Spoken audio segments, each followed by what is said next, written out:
para que se cumpliera la profecía del profeta Jeremías de que el pueblo hebreo duraría cautivo en Babilonia durante 70 años, y eso se cumpliría en el año 536 a.C. Pero ya vimos, hermanos, que luego el decreto es reconfirmado 2 años más tarde, en el año 534 a.C. Es decir, que es desde ese momento en que se toma la liberación final del pueblo hebreo de la cautividad de Babilonia. Entonces, si a los 24 años le sumamos esos 2 años, tenemos 26 años como el tiempo que transcurre desde que el rey Joaquín es liberado en el año 560 hasta que inicia la reconstrucción del segundo templo, 26 años más tarde, que sería entonces en el año 534 a.C. Así que miremos esto, hermanos. De nuevo, Mateo, cuando habla de David hasta la deportación de Babilonia, está haciendo el conteo desde el primer rey hasta el último rey, es decir, desde el rey Saúl, que es el primer rey, hasta el rey Joaquín, que es el último rey que fue liberado por el rey Evil-Merodach. Desde el Mesías en el año 27 después de Cristo, si nosotros le restamos las primeras 14 generaciones, eso nos lleva al año 534 después de Cristo. Ahí es cuando el rey da la orden para reconstruir el templo. Luego pasan 26 años y ahí es cuando el rey Joaquín es liberado por el rey de Babilonia, Evil-Merodach. Y si sumamos 534 más 26 años, eso nos lleva al año 560 a.C. Ahora, si a eso le sumamos las 14 generaciones que hay desde David hasta la deportación de Babilonia, que son 560 años, eso nos lleva al año 1120 a.C., año en que precisamente inicia el reinado de los reyes de Judá, o la profecía davídica. Si a eso le sumamos las siguientes 14 generaciones, eso nos lleva al año 1680. Pero como tenemos que sumarle el Éxodo, que dura 430 años, eso nos lleva al año 2110, que es exactamente el año en el que Abraham sale de la tierra de Aram. De locos, hermanos, la profecía de Dios es perfecta. Ahora vamos a confirmar lo mismo, pero con la cronología judía. Vamos a mirar que hay en efecto, desde Adán hasta el Mesías, 4194 años. Miremos que de nuevo partimos de los 2084 años en que Abraham sale del Éxodo, pero ahora vamos a usar solamente la cronología hebrea. A eso le sumamos los 430 años que duró el Éxodo, eso nos lleva al año 2514. Aquí se suman las primeras 14 generaciones, que son 560 años, lo cual nos lleva hasta David, hasta el año 3074. Eso es lo que exactamente tenemos en nuestro calendario, que el profeta Samuel muere en el año 3074. De locos. Si a eso le sumamos las 14 generaciones siguientes, que son 560 años, eso nos lleva al año 3634. Este es el año precisamente cuando el rey Joaquín es liberado por el rey Evil-Merodach. Ahora a eso le sumamos las siguientes 14 generaciones, es decir, 560 años, y eso nos lleva al año 4194, que es el año en el que Jesús fue ungido como el Mesías. Aquí podemos ver algo curioso. En la cronología judía, lo que dice Mateo como que encaja un poco mejor, ¿verdad? Es decir, que no hay que hacer todas estas averiguaciones que hicimos sobre el rey Joaquín, que hay que hacerlas cuando estamos en la cronología occidental de antes de Cristo, después de Cristo. Con la cronología hebrea es como que mucho más sencillo. Simplemente las 14 generaciones desde el Mesías hasta la liberación del rey Joaquín, luego 14 generaciones desde la liberación del rey Joaquín hasta la muerte del profeta Samuel, y luego 14 generaciones desde la muerte del profeta Samuel hasta el fin del Éxodo. Luego le sumamos el Éxodo y llegamos a Abraham. Parece que en la cronología judía todo se entiende mucho más fácil. Eso porque no hay año cero y porque no tenemos un desfase del año 0 hasta el año 27 después de Cristo. Cristo. Y por tanto no hay que estar restando ni sumando año cero ni nada de eso. Así que nosotros vemos, hermanos, que todo cuadra perfectamente. Miremos entonces que según la cronología del Sanedrín judío, estamos supuestamente en el año 5786, lo cual querría decir que a la historia de este mundo aún le faltan 200 años para que finalmente llegue Jesús en el año 6000. O tal vez más de 200 años, ¿verdad, hermanos?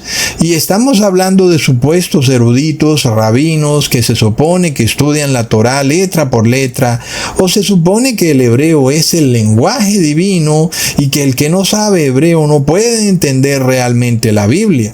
Pero ya vemos, hermanos, que todos estos cálculos los hemos hecho en español y ya vemos que los 4 milenios de la historia de esta tierra nos suman 4194 años.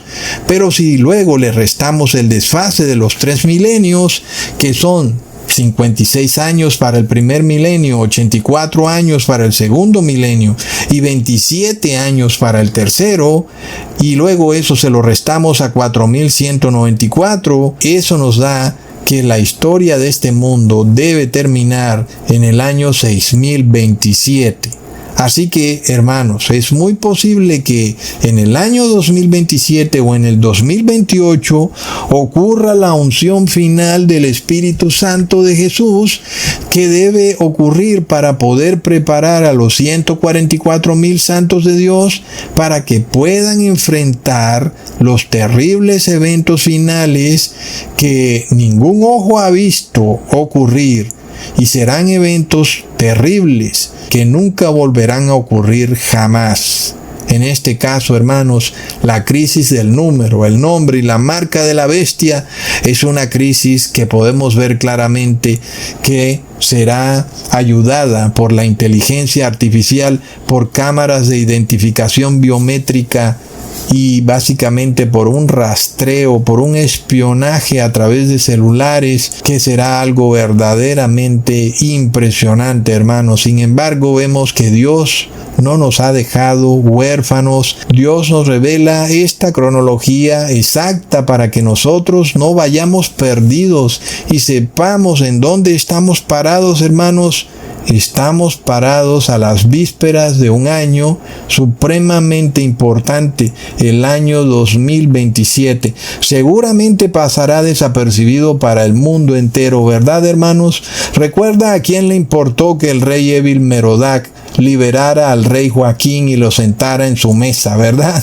Tal vez solo a los entendidos, a los rabinos que de verdad adoraban a Dios en espíritu y en verdad, a muy pocas personas que cuando escucharon lo que había pasado dieron gloria a Dios porque sabían el tremendo significado profético que tenía este acto impredecible del rey Evil Merodach. Imagínate que un rey enemigo te libere de la cárcel y te ponga a comer contigo en su propia mesa, es algo de locos, y fue lo que le ocurrió al rey Joaquín de Judá. Y era en sí mismo un evento altamente profético, y sin embargo muy pocas personas se apercibieron de lo que estaba ocurriendo. ¿Ustedes piensan que tal vez ocurrirá lo mismo en los años 2027 y 2028? Pues yo pienso que sí, hermanos. Muy pero muy pocas personas entenderán que es lo que está ocurriendo, porque esos años son tremendamente importantes, y sobre todo, hermanos, que la cronología de Dios no falla. Algo va a ocurrir y tal vez no será importante para el mundo, pero para la cronología divina marcará un antes y un después, hermanos. Ahora, para aquellos que son hipócritas, para los que tienen un pie adentro y otro afuera, para ellos, sabes, a pesar de que estas cosas sean reveladas, no podrán dimensionar la importancia de estos eventos y tomarán esto de forma casual, lo tomarán como si no fuera nada, hasta que pronto será demasiado tarde. Tal vez para ellos estos años pasarán como cualquier otro año. Aquí uno puede ver el cumplimiento de la profecía de las vírgenes sabias. Jesús viene como un ladrón en la noche. Pocos fueron los que en el momento en que Jesús se estaba bautizando escucharon esa voz del cielo que decía: este es mi Hijo amado en quien tengo complacencia. ¿Verdad, hermanos? ¿Quiénes fueron los que escucharon la voz? Muy pocos, solo los que estaban pendientes de la venida de Jesús. Es de locos, hermanos. Ustedes recuerdan mi video La Ruta al Anticristo, donde analizábamos las similitudes entre lo que ocurrió en el gobierno de Hitler en la Alemania nazi con respecto a lo que está ocurriendo en nuestro mundo actual. En ese video yo les revelé que en Alemania ocurrió un terrible periodo anárquico llamado la República de Weimar, donde había una inmoralidad rampante, pero la inflación, la pérdida de poder adquisitivo del dinero también estaba desbocada. En ese caso, hermanos, el colapso del dinero estaba revelando que se acercaba una transición de gobierno nefasta, en donde Alemania pasaba de República de Weimar a teocracia hitleriana vaticana. Asimismo, hoy nosotros podemos ver con total claridad estas mismas similitudes en esos eventos que ocurrieron en la República de Weimar, pero ahora lo estamos viendo en los gobiernos de izquierda que se revelan con una tremenda inmoralidad, pero también vemos una inflación desmedida. Hermanos, miremos que durante la República de Weimar, la onza de plata llegó a costar 1 trillón de marcos alemanes y una onza de oro llegó a costar 10 trillones de marcos alemanes. Esto no quería decir que el oro y la plata aumentaron de precio. No, lo que quería decir es que la moneda de Alemania, el marco alemán, estaba perdiendo su valor al tal punto que literalmente una onza de plata costaba 1 trillón de marcos alemanes. Y si tú querías comprar un pedazo de pan, tenías que tener 20,000 millones de marcos alemanes. Es una cosa de locos. Entonces miremos, hermanos, que hoy, justo hoy, la plata se está comportando o se empieza a comportar de la misma exacta manera, hermanos. Es de locos. Cuando tú comparas lo que está pasando con la plata hoy versus lo que pasó con la plata en la República de Weimar, es exactamente lo mismo. ¿Lo entiendes? Hermanos, esto no es coincidencia. Para nada, hermanos. Esto nos revela que vamos a un punto de inflexión, a un punto de cambio drástico. Miremos, hermanos, que cuando uno mira la cronología de Dios, uno puede ver que puede transcurrir un buen tiempo entre evento y evento, pero que se cumple, hermanos. La cronología de Dios es exacta. Ahora nosotros nos acercamos al 2027. Será un año de extrema importancia. Ya veremos qué pasa. Pero las señales nos revelan, hermanos, que vamos a un punto de cambio, a eventos que van a llevar a las personas al límite, que van a hacer que las personas pidan a gritos un cambio en el gobierno, un cambio en la manera en que se administran a estos seres humanos inmorales, ¿verdad? Un cambio de república a teocracia. Ahora, si nosotros entendemos esto con visión profética, uno puede ver que las riquezas son una trampa. Pueden llevarte a que seas una persona confiada porque tienes dinero y entonces no necesitas nada de Dios.